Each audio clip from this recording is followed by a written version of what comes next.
Welcome to today's webinar on AI and automation for business. And the big thing that we're here for, who's got problems they are interested in solving? Well, productivity is one of those big problems. And with AI and automation, we could be making a big difference to those. For example, with AI, the UK government last year said that they were saving 26 minutes a day across their workforce by using Microsoft 365 Copilot.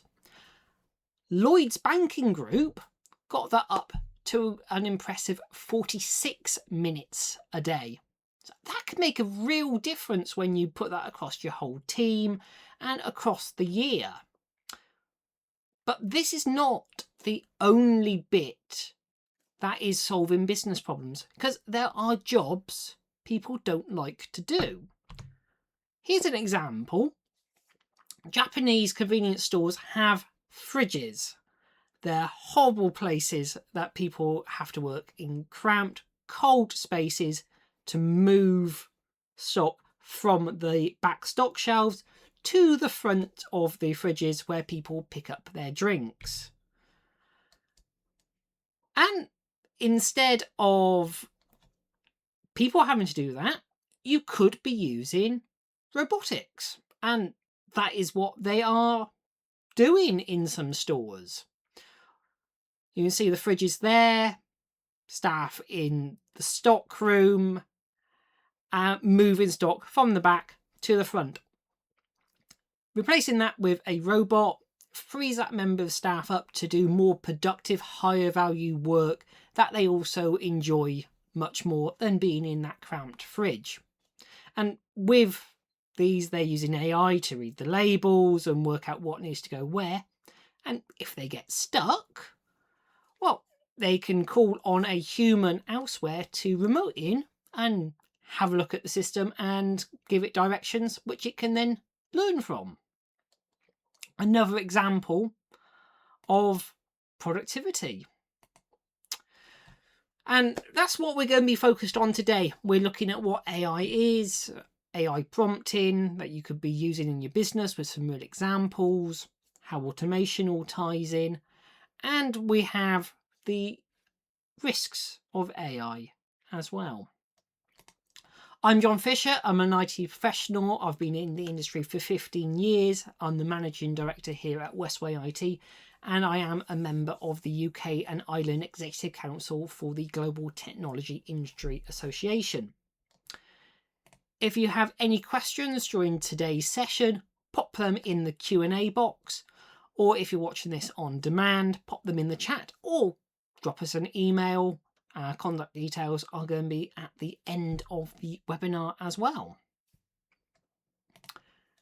And let's start with a bit of scene setting, because modern workplace has changed. We're not all sat in an office anymore. The modern employee has the average of 1.5 workspaces, so they're working across offices, meeting rooms, remotely, co-working spaces and coffee shops. The way we are working has shifted. And then we have AI, which is a complete tool set. It's not one single thing. I really mean that, because all of these are being badged under AI. And you might only come across a small handful of these.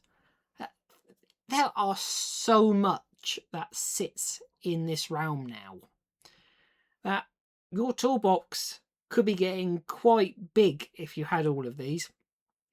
We don't want to be using a hammer, a spanner to hammer and nail. Well, it might work. It's certainly not going to be the best. We're going to be wanting to select the right tools for the right jobs. We're at an inflection point with AI. AI commonly used today is the assistants. We've had the generation of the chatbots. We've moved into the assistants. We're starting to get agentic labour. And in the future, we could have fully agentic workforces. This is where the AI is able to go off and operate as employees, team members, making decisions and actioning them. At the moment, with the agentic labour, it's still very focused on human approval within the workflow. And we can have a look and see what some of this is looking like. So Microsoft have Copilot tasks. This is for their consumer side, so personal. It's able to already do quite a bit.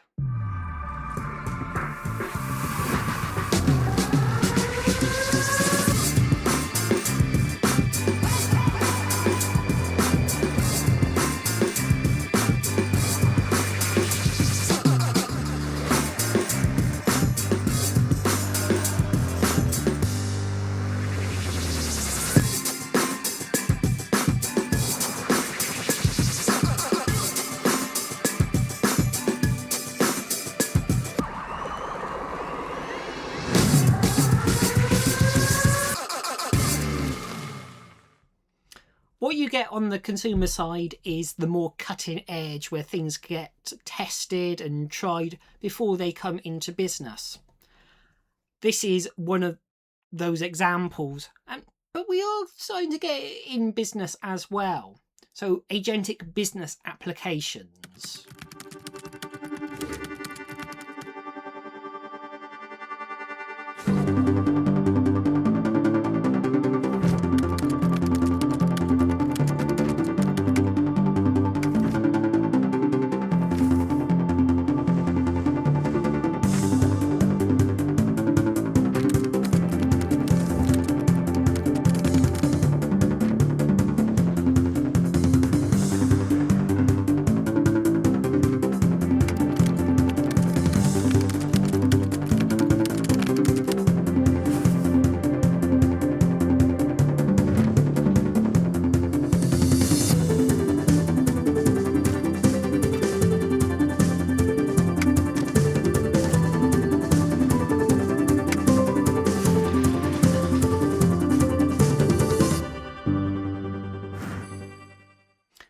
That's quite limited at the moment to specific products. That example being based on Microsoft Dynamics, which is their sales and operations management platform CRM system. We're going to focus mostly today going back to the assistant AIs, the chat interfaces. We're going to look mostly with Copilot in our examples. These also apply to ChatGPT, Gemini and Claude if you are based on other platforms. We've got agents within these. These are designed to have particular abilities, such as researcher is able to go and do deep dives, analyst likes to look in your data, and then you've got specific tools which are designed to integrate systems and open them up to either taking actions for you or giving you information. We can divide tasks into two groups. We've got novice assistant tasks that work with existing content and expert tasks, which is creating new. Knowing the type of task you want to complete can help you choose the right tool to be most cost effective, because there are costs in the background, even though you might not see them, and giving you the best output.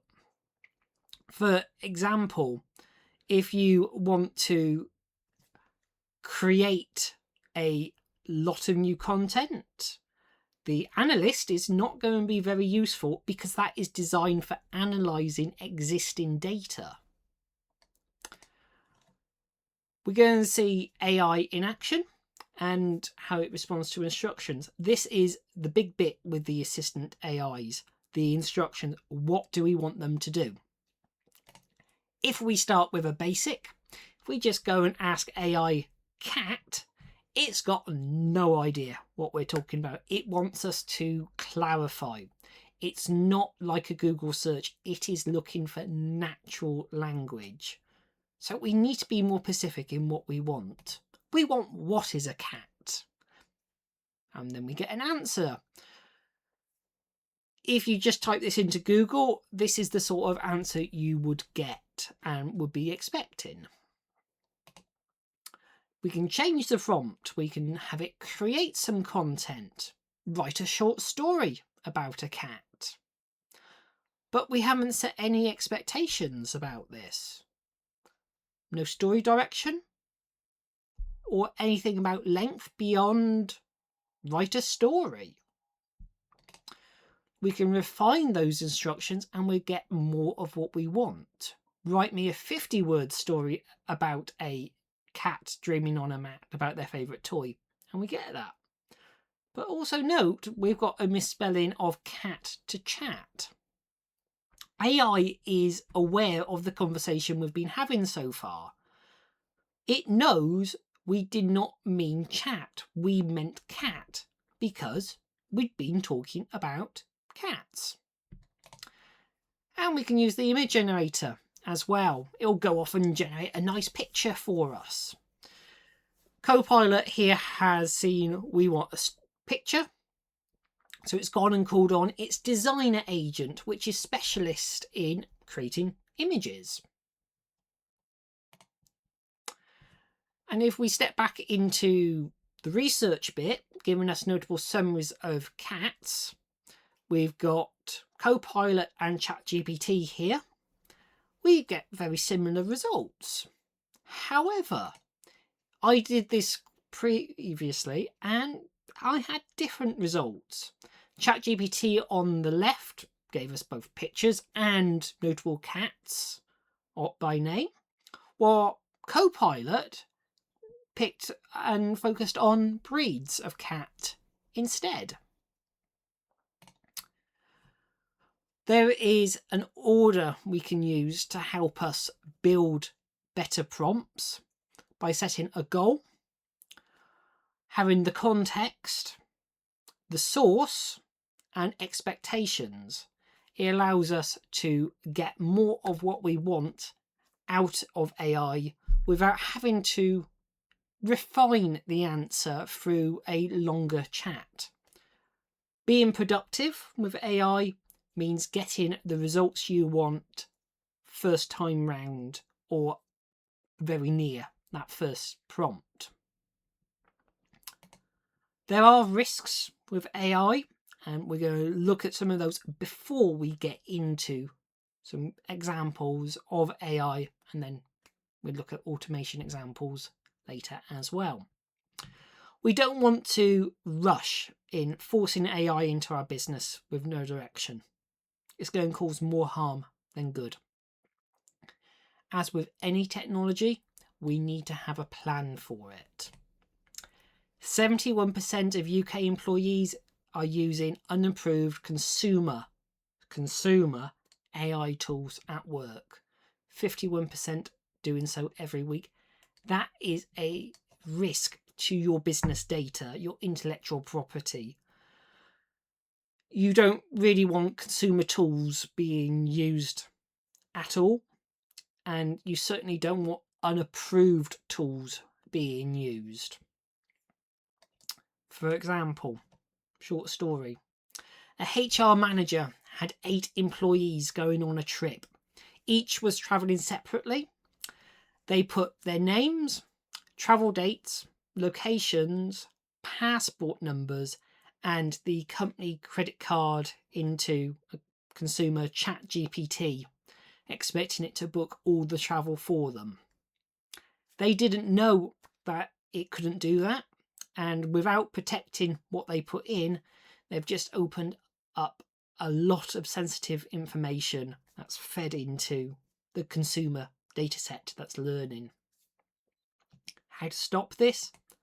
We start with a policy. We're going to restrict AI. If we don't do this, our business information, intellectual property, or customer data could end up in the public data sets. Keep the policy simple to start with.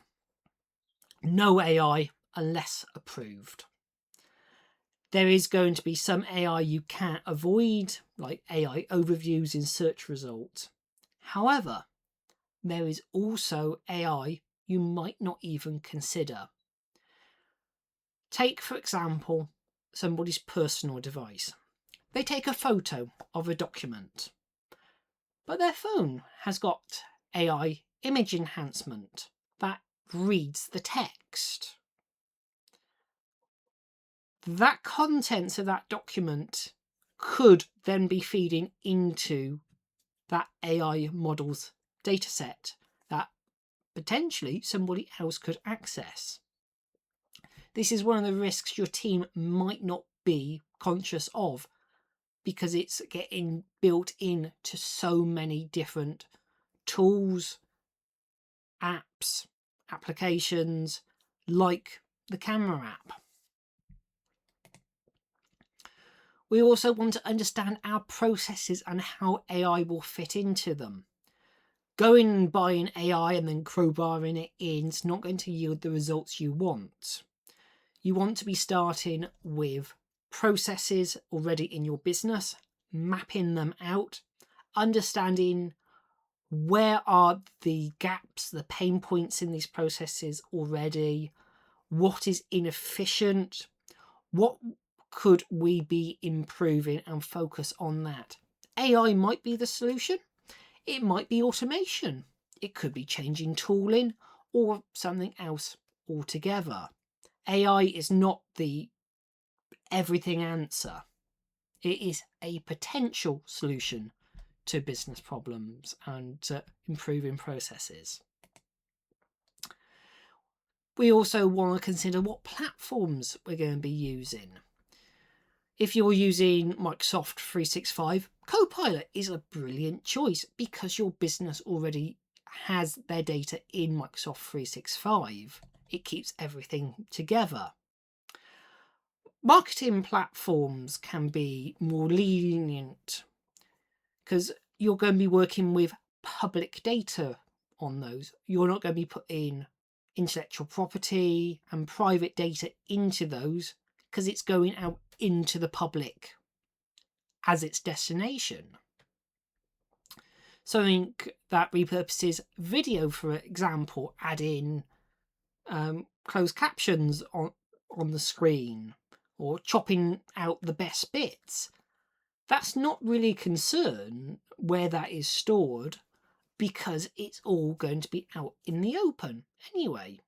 The only thing you want to be concerned about is still limiting it going into a public data set that other people can pull from. You want to still try and restrict that into like Microsoft have for 365 Copilot and Copilot Chat, their enterprise data protection, that all your data sits in your realm and nobody else's. And another thing to consider with AI is giving access tools to all of your data. What you have buried in folder can suddenly become very accessible and visible. You want to make sure your data is tidy, permissions are correct before giving AI access. Otherwise, some sensitive information that was previously buried in a lot of folders that nobody looked in could be coming up to the surface as an answer. We also want to think about the climate impact because AI is an energy intensive process. Do we need to be using the super powerful AI like the researchers all the time? When the more efficient, smaller agents, or letting the system decide which type of agent it's going to use, could be more efficient. And just to throw this in as well, if you're trying to do things that infringe on copyright, some AI is going to stop you as well. So just bear that in mind when you're putting in asks for certain content. Let's dive into some real examples now that you could take away and use in your processes. We're going to start with doing company research. You might be doing this when you're prospecting, researching leads. We can use AI to help speed up the process by having an internet connected tool go searching for us. This one, for example, will go off and give us a nice little summary of the business we're looking at, which for prospecting is what we want to be seeing. We want an overview, then we can gauge, is that going to be a right fit to work with us? We could use the researcher to do this as well. However, the researcher is a much more intense and longer running agent. To give us this very similar amount of data, it took a very long time. It had 95 reasoning steps where it was looking at content, saying, is this what I was looking for? Okay, I'm going to go look at this, I'm going to do this, I'm going to do that.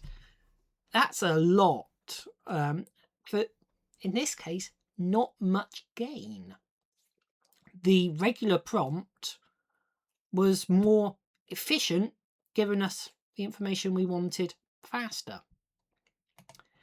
In marketing, we will often have information given to us, or we've got already made resources. We could be repurposing them. Here, we've got one which is based on cybersecurity threat intelligence that I received by email. I want to turn that technical report into an accessible LinkedIn post. You can see on the left just part of the email, and it's turned it into this post on the right, which is far easier for people to access. I've given it a lot of instruction to generate this. I've told it to do things like ignore the TPL, the TLP, because that's a technical bit that doesn't need to be included. I want it to be easy to understand. I want to use emojis because LinkedIn can't do lists. And I've included hashtags as well. So it's all in there ready for me to visually check and copy and paste into LinkedIn or our social media publishing tool. We can do it with articles as well. Very similar to the previous prompt. We've also added a bit at the bottom for giving us a bit of extra bits that feed into the SEO of a web page as well. We can use AI to go and do web page audits for us. Here we've got one that will take the link you give it and recommend improvements to the page to make it better.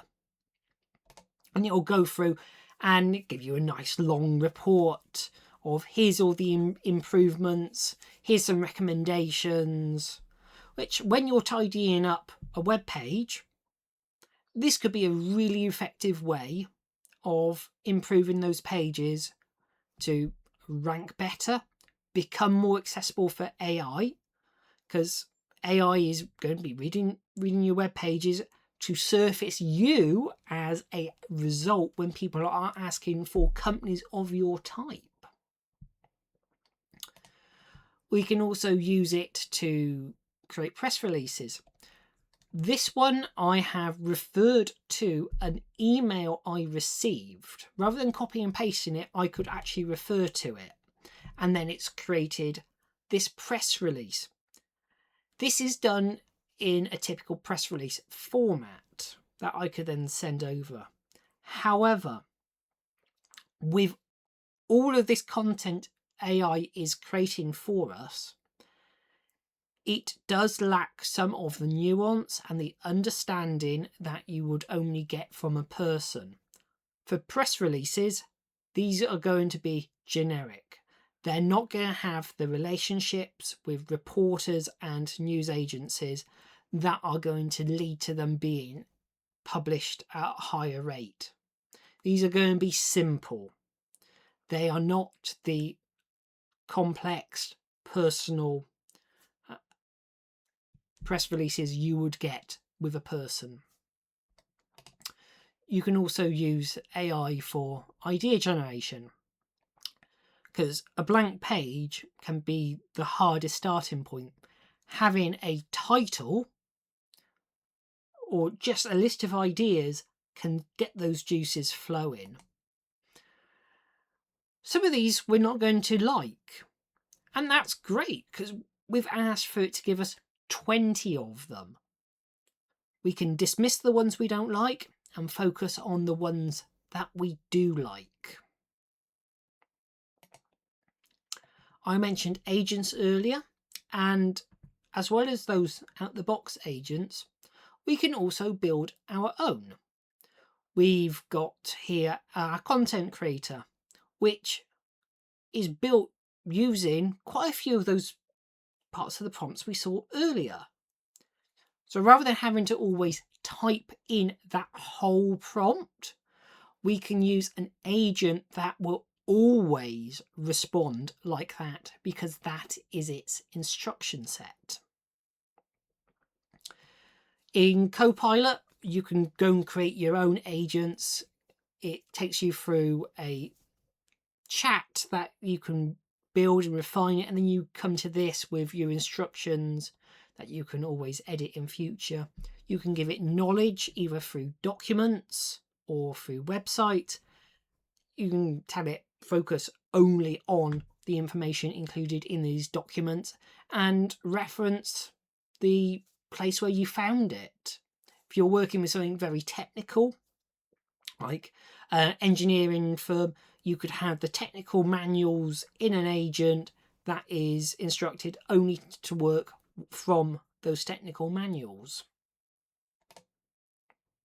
We've got the researcher, which is fantastic at coming up with longer form answers. It will go and do the legwork, it will do the research, it will think about it and come back with a lot of information for you.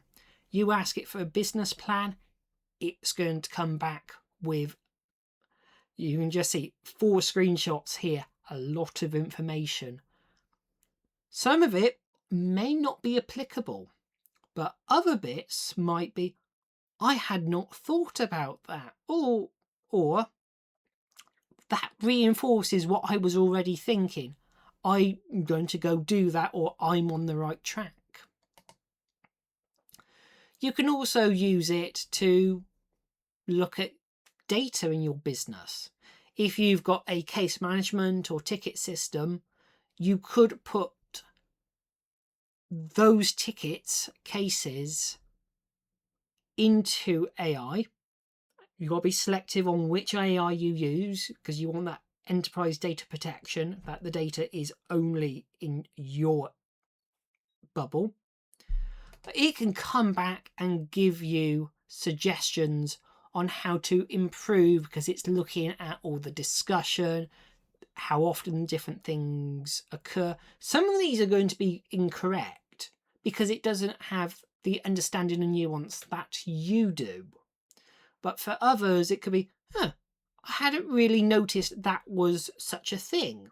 Or that's actually an easy way to improve that process and make it better.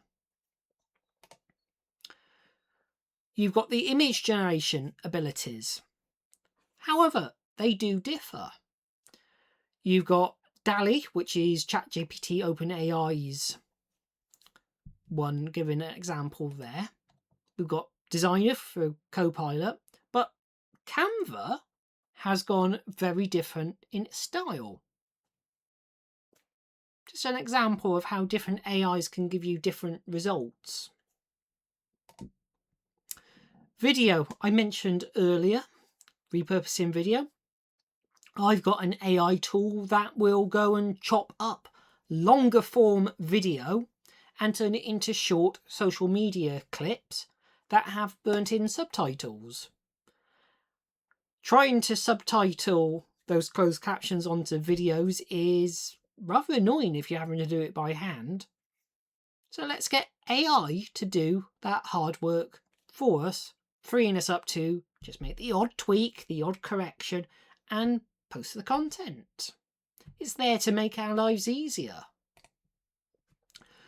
We've got meetings. Copilot in Teams is able to take notes and record actions. We can ask it during the meeting as well. How is everything getting on? Have we covered all the discussion points? You've got other meeting AIs that can join other meeting platforms. You've got the assistant in Zoom. However, again, with the assistant AIs, it is important to consider where that data is. If you're a business based on Microsoft and using Teams, Copilot in Teams is still keeping all that data in the same place. It's not going anywhere outside the Microsoft data centers. We also have tools in Outlook that can help us summarize emails, draft replies for us. For example, if you are chasing a sales opportunity that's gone quite cold, you could use AI to help you write a quick follow-up to try and reignite it.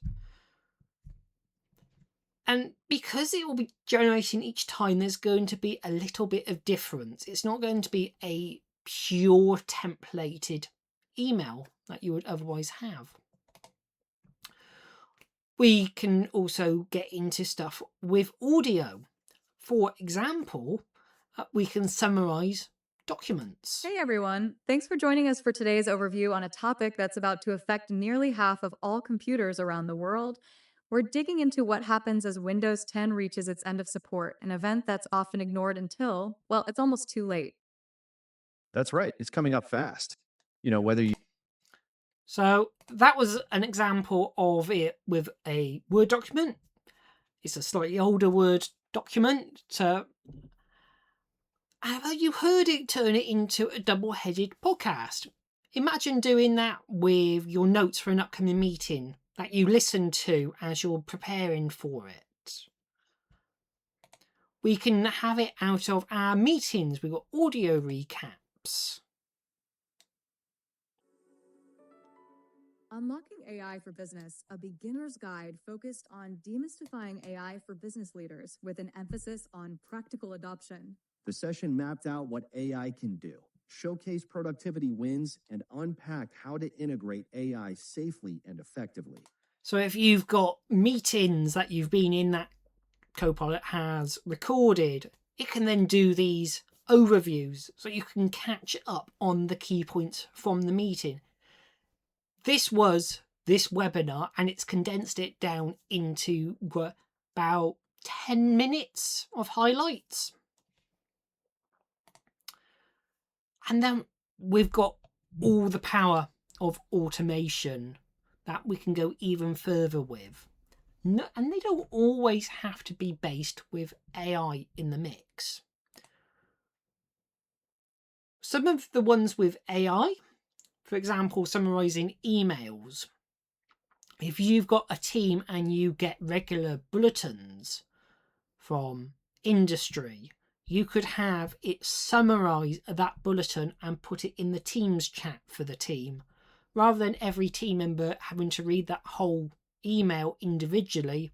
There's a summary. There's the key points. It makes it more efficient. You can route emails based on rules. This goes further than what you currently would have as email rules. This would be using the intelligence to look at the email itself. Is this an invoice? Although it doesn't actually say it's an invoice. Okay, send you over to the accounts department. Is this meant to be a ticket or a case? Let's send it into service or support. You've got sentiment analysis. How are people feeling? If somebody's not feeling fantastic and that comes through in their responses, let the team manager know.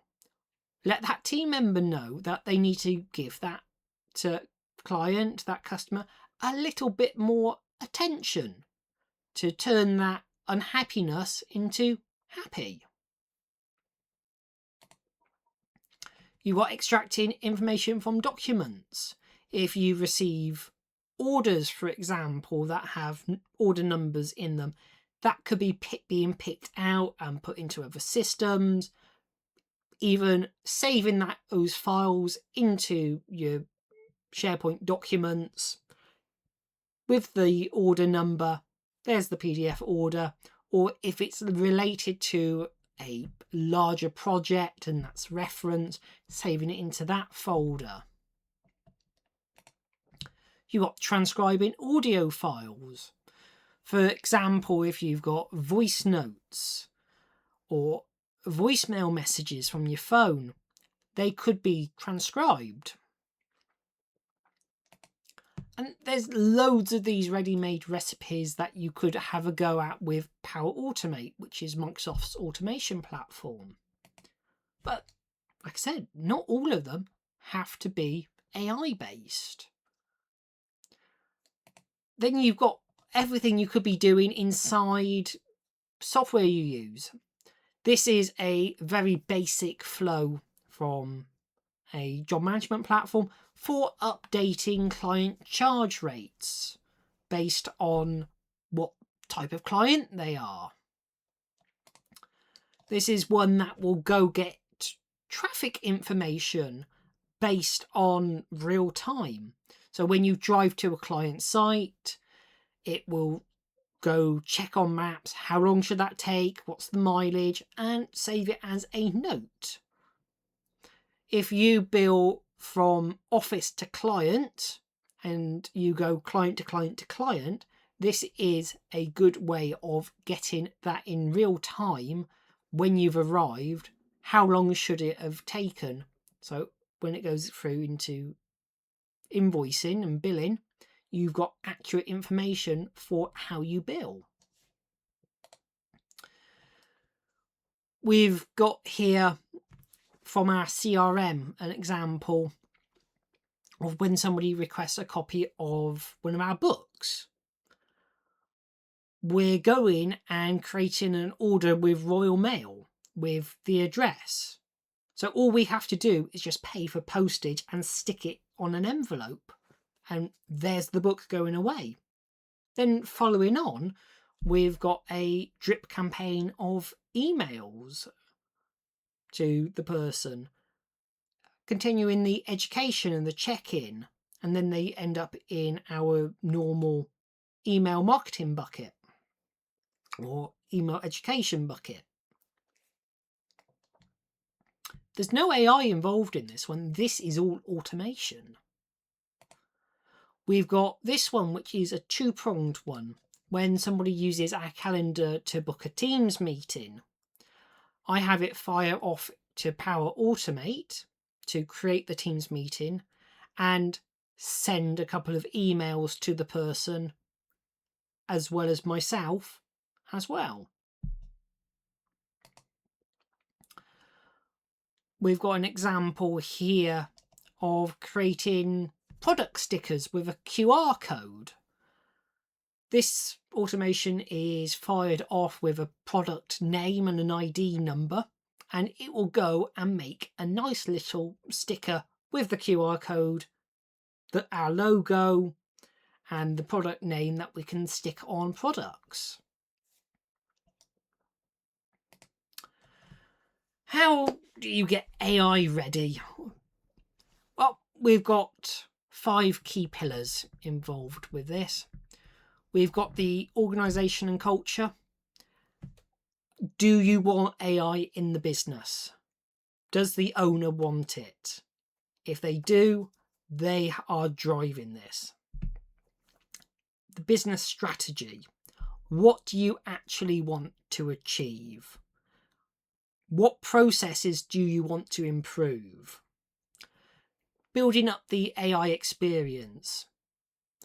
Who is the one actually doing the learning, how to implement it, how to refine it? You've already started that today by joining today's webinar. You've got the AI governance. We looked earlier at the AI policy.